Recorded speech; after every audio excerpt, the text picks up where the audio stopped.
take the red pill, you stay in Wonderland, and I show you how deep the rabbit hole goes. Come take this ride with me. What does it mean to be red-pilled in today's society? Well, quite simply, it means that you no longer believe the mainstream narrative insofar as events are concerned, and instead look for yourself for an actual explanation as to what's going on. This seems odd, because shouldn't the mainstream narrative be accurate? Welcome everyone to the Red Pill Chauvinist Show. I am your braggadocious yet very humble host, the Red Pill Chauvinist. Thank you for taking the time to ride with me. Leave all the BS in the trunk and just bring logic with you.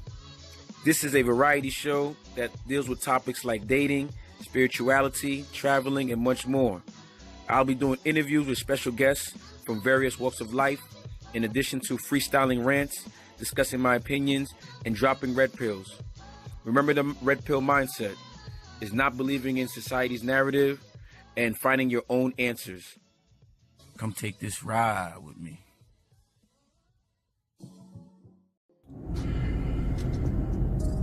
Come take this ride with me. Welcome everyone to the Red Pill Chauvinist Show. I am your braggadocious yet very humble host, the Red Pill Chauvinist. Yeah, I must be feeling good, man. I just said all that shit. Anyway, man, don't expect me to say that at the beginning of every video, man.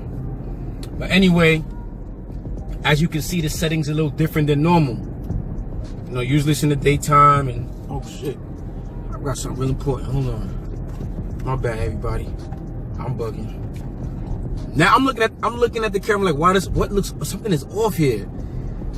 Now I officially feel like the Red Pill Chauvinist. Ha! Like I was saying, the setting's a little different here. You know, it's usually in the daytime. I usually got, you know, basically it's usually in the daytime. You know, I'm doing that at night now. Why? What's so different about this podcast, about this episode? Well, this episode has to deal with things that you should keep private. Sometimes you gotta stay on the low. You know what I'm saying? You can't be shining all the time. I mean, like, yeah, it's cool to shine, but just not all the time, though. You know what I mean? Hold on, let me throw this AC on. I'm over here hotboxing this car for no reason. All right, let me get comfortable, everybody. My bad. I should have got all this set, but this is my first time doing this at night. You know what I'm saying? It's hard for me to read anything if I need to read anything. So I'm really doing a lot of this ish off the cuff. So bear with me. Again, I have to always say I appreciate you listening to me. You could be anywhere on YouTube, but you're here listening to me, so I appreciate you for that. I also have to say, don't believe a word I say. Do your own research. I have no receipts, man. I have no receipts. So I'm just spinning out the knowledge that I've gotten in my life, my experiences, and I'm just, you know, giving it back to you. My interpretation, my opinion, so on and so forth. I may go on a rant sometime, but hopefully some of you guys like that. Also, never ever forget, live life live. Always live life live. Live, meaning in the present. Because the present is always a gift. You gotta wake up in the morning knowing that, man. Well, not to get too preachy, let's move on. Like I said, this is a special edition. Special edition episode is dealing with things you need to keep private. You see, the reason why I felt I needed to do this episode is because in this particular generation, it's the social media generation. Damn, I need to sip on something. I got the little cotton mouth thingy going on. I had a little cotton mouth going on. I'm burning botanicals. But that's another story. Keep things private. Sometimes you gotta be in the cut. The social media era, they got everything on social media. They got everything on Instagram, Twitter, Snapchat, Facebook. They Facebook Live and everything. You got people IG living robberies, shootouts. You already know people Snapchatting the head game. Got these hoes on tape. Oh, hold on, I want to get flat. You got these these women that'll do a couple things for some change on the IG. First started with the Vine and all that, 15 seconds.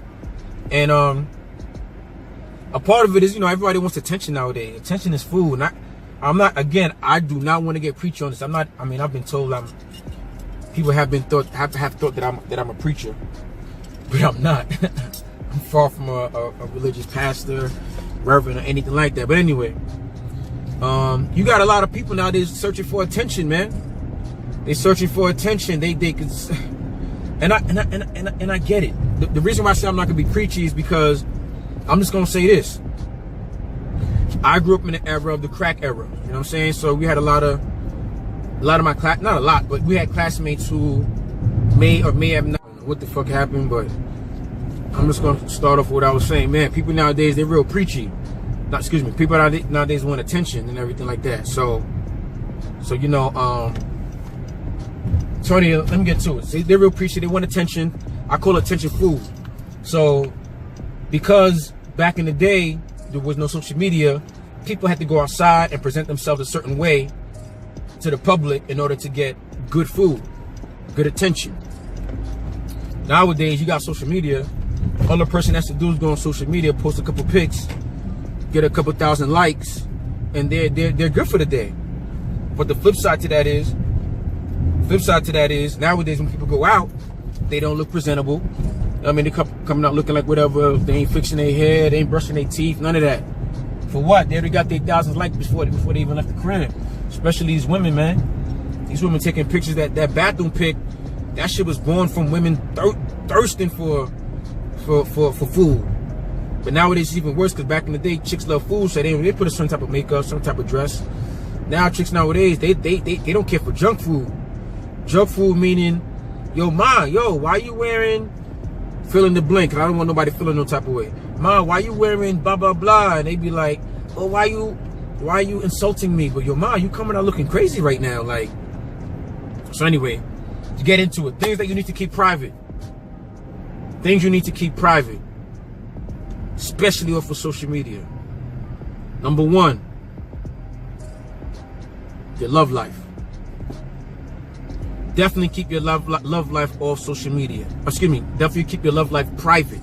Because the theme is privacy. Definitely keep your love life private. Why? I think that's a simple question, or a simple answer, but to those who don't know. Well, number one, why you want your business out there on social media? Like that leaves it up for everybody to criticize it. Like, yo, she ain't that cute anyway, or he ain't that. Well, what he do? You know what I mean? Like, look at this bum ass. Like they criticizing you to the point where they see you and they questioning your judgment based off a snapshot picture of who you're with. Now that's just a snapshot. That's just social media. Let's get to my era where we didn't have social media. So besides social media, another reason you should keep it private, at least to your family and close friends. When I say private, I don't mean you keep it in a locked box like it's like a secret, you know, FBI, CIA document. But I'm saying you don't tell everybody everything. You know what I'm saying? You tell everybody this part. You tell somebody this part. You tell somebody that part. But you know, that's a way for you for therapy, for you to get it out. The reason I say that is because let's say you and this when I'm talking about love life, I'm talking about some for the fellas, a woman you are quote unquote courting towards marriage. If you still believe in marriage and you dating, now I don't like to say dating, courting, because I don't believe in dating. I believe if you're past the age of like 18, 19, why are you calling somebody your girlfriend? I mean, y'all hang out. I guess you want to call it dates because y'all go on quote unquote dates, but it really should be go from friendship to engagement to marriage. Because I've not always said, but I've recently said in the past 5 years, I go to men and women, you're either single, engaged, or married. So when a woman says I have a boyfriend, yeah, she's single. So when I hear like, oh, she cheated on her boyfriend, well, nah, technically she's not obligated to that dude. But moving on. So I'm really talking about the dudes who's dating, think they have the one, and they dating and they thinking about starting a family, having kids, and all that stuff. Those are the people who I'm speaking of when I speak about love life. Boom. So if you're just smashing and dashing, pumping and dumping, this really don't apply to you because it does, because even if you're pumping and dumping, why you got that all on the gram? Like, I don't know, like, Yeah, I've never said how many chicks. I've never told anybody my body count, because I'm like, for what? I've never been the type to talk about, well, I smashed that particular chick, her name is so-and-so, and I did this to her and that to her, she like it like this. Like, that's not my thing. And I'm not on some, I don't kiss and tell, but that's just not me. Like, yo, I got good mental memory. I don't gotta bring it up. Like my peoples, when I go on vacation, they be telling me when I come back, like, not my peoples, but my associates, whatever, they be like, yeah, you know, with a video at, with a pics at, and I send them pics of me on some sightseeing stuff, like, you know, at some certain sites or doing certain activities. They're like, yo, you know, we ain't trying to see that. Like, where the good stuff at? I'm like, yo, I ain't pull out my camera for that. Like, when stuff is popping off, the last thing I'm thinking about is stopping everything to take my camera out. Like, that's not my generation. My generation is like what you see right here. We in the shadows. We in the shadows doing our thing. Oh yeah, we doing our thing, just in the shadows, don't nobody know it. So the reason I say, for somebody who's courting a woman, you don't want to put your business out there, because let's say, you know, you tell somebody about something bad that happened within that relationship. You know, oh, she did this, she screamed at me, she said XYZ, and then let's say she apologized. She saw the wrong in her actions, and for whatever reason, you didn't see that particular family member, friend, or co-worker, whatever, for some time, and you forgot to tell them that half of the story. And then you tell them another time where she did this, she did that, and basically the point I'm making is they hear more negative than good, but in actuality, when she does bad, she kind of corrects the situation, so it's kind of balanced, you know. But in those people that you're telling perception, they look at it like she's not good for you, you deserve better, so on and so forth, to the point where they actually meet her for the first time, they might be giving her bad vibes. You know what I'm saying? So, because I made that mistake. You know what I mean? I did that with my ex. Like, I really didn't say all the good things that she was doing when she did it. But, you know, when shit went left, you know, I'd go to my brother or my pops, like, yo, yeah, she wilding again, so on and so forth. So they only really heard that side more than anything. So they really wasn't feeling her like that, when at the time she was decent. You know what I'm saying? I'm not gonna, you know, I'm not gonna issue on her. You know what I'm saying? She was good for the time being. Besides that,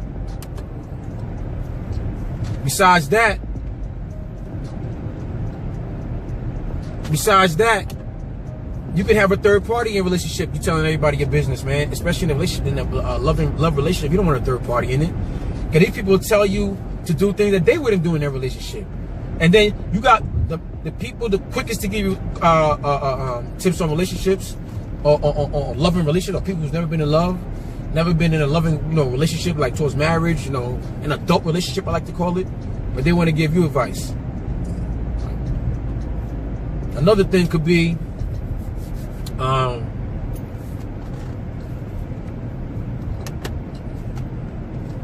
at the end of it all, people will be like, yo, so what's good? What happened? I thought everything was good. That's the flip side to it. Not only in one situation, they can see like only the negative of her, or the other side of it is you only say the good. When everything's said and done with, they're like, yo, she was such a good girl. And that's what my moms and the women in my family were saying after the relationship. Like, what happened? Like, what did you do? What do you mean what I do? Like, you even act the situation like, because I never told them the bad things she was doing. I didn't tell her how nasty she could get during arguments and the petty things that she did. So when it was all over, they look at me, what'd you do? Like she was such a good girl for you. That might have been the one that you let go. Nah, bro. It's been a while since the end of that relationship, and I'm not looking back. I've never looked back at that relationship. I actually look at it as a blessing, because it taught me a lot about women. It taught me a lot about relationships. It gave me like a crash course in being married. So that's that.